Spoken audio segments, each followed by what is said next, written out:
Sekarang baru saja kita mendengar, baru kemarin ada keputusan DPR Undang-Undang Cipta Karya, Cilaka namanya, disingkat Cilaka. Itu jelas tidak seimbang. Hanya menguntungkan satu kelompok, hanya menguntungkan konglomerat, kapitalis, investor, tapi menindas, menginjak kepentingan atau nasib para buruh, para petani, rakyat kecil. Kita harus punya sikap yang tegas dalam hal ini. Mari kita cari jalan keluar yang elegan, yang seimbang, tawassut. Kepentingan konglomerat ya harus kita jamin, keselamatannya, kepentingannya, tapi buruh dan rakyat kecil pun harus kita jamin. Yang menyangkut pertanahan, yang menyangkut kedaulatan pangan, yang menyangkut pendidikan. Pendidikan dianggap lembaga, pendidikan dianggap kayak perusahaan, seperti perusahaan. Ini tidak benar. Kita harus melakukan review. Harus melakukan minta ditinjau ulang, tapi dengan cara elegan, dengan cara anarkis tidak. Dengan cara elegan, kita harus bersuara demi warga NU, demi NU, demi wasatiyah, al-istimaiyah, moderasi dalam membangun masyarakat yang moderat. Tidak boleh mengorbankan rakyat kecil. Undang-Undang Dasar 45 yang masih jauh panggang dari api, apa istilahnya gitu ya, jauh panggang dari api, yang masih jauh dari implementasi. Undang-Undang Dasar 45 nomor 33 itu hanya tulisan di atas kertas. Hanya tulisan hitam di atas kertas putih itu. Dicetak berulang-ulang, disebarkan jutaan lembar, jutaan eksemplar. Tapi tidak pernah diimplementasikan. Bahwa kekayaan Indonesia ini kan alam ini untuk seluruh rakyat Indonesia. Apa itu sudah terimplementasi?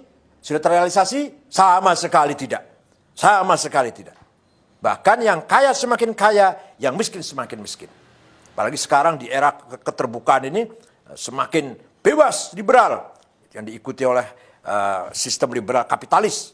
Ini semakin betul-betul nasib rakyat kecil, orang kecil semakin tertindas. Kalau lagi pilkada, lagi pileg, lagi pilpres, suaranya dibutuhkan. Rakyat kecil suaranya dibutuhkan. Tapi kalau sudah selesai, ditinggal. Mending kalau hanya ditinggal. Iya kalau ditinggal, didoni meneh. Diludahin. Mending kalau hanya diludahin, diinjak lagi. Jadi undang-undang pasal nomor 33, undang 45 pasal 33 itu hanya tulisan di atas kertas. Hanya tulisan di atas kertas. Allah Subhanahu wa taala telah memberikan kekayaan alam Indonesia ini disediakan untuk mensejahterakan semua rakyat. Dan itu cukup. 260 juta orang ini cukup sejahtera kalau betul-betul dikelola dengan adil, dengan merata. Tambang coba, ada tambang gas, minyak, batu bara, boksit, mening, bahkan emas, bahkan berlian, bahkan nikel, apalagi lithium apa namanya lah, banyak sekali tambang. Cukup untuk mensejahterakan perutnya, mengenyangkan perutnya 200 juta orang. Belum pula kekayaan hutan, belum kekayaan laut yang luar biasa di Indonesia ini.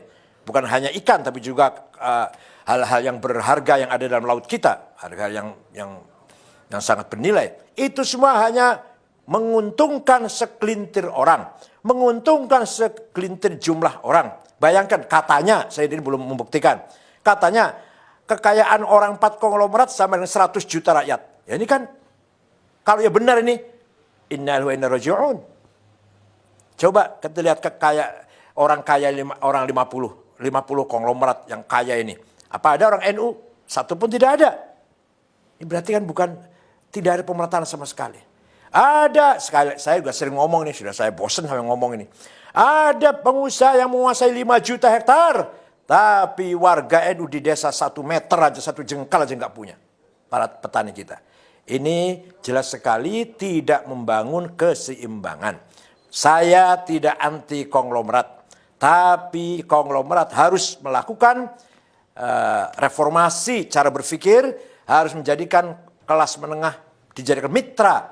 Bukan dijadikan bawahannya. Kelas menengah harus menganggap mitra bagi kelas kecil. Kelas kecil harus merangkul buruh tani, rakyat kecil. Fuqara wal masakin, syagholin, ummal, buruh kecil. Itu harus selalu bergandengan tangan. Tidak boleh konglomerat menganggap kelas menengah itu bawahannya atau sapi perahannya. Kelas menengah menganggap kelas kecil perak sapi perahannya, bawahannya, dan kelas kecil jauh dari fuqara wal masakin, tidak boleh. Oleh karena itu sekali lagi saya mengharapkan NU nanti bersikap menyikapi undang-undang yang baru saja diketok kemarin ini dengan kritik, dengan sikap kritis, tapi elegan. Tidak boleh menggunakan cara-cara anarkis, tidak ada gunanya itu.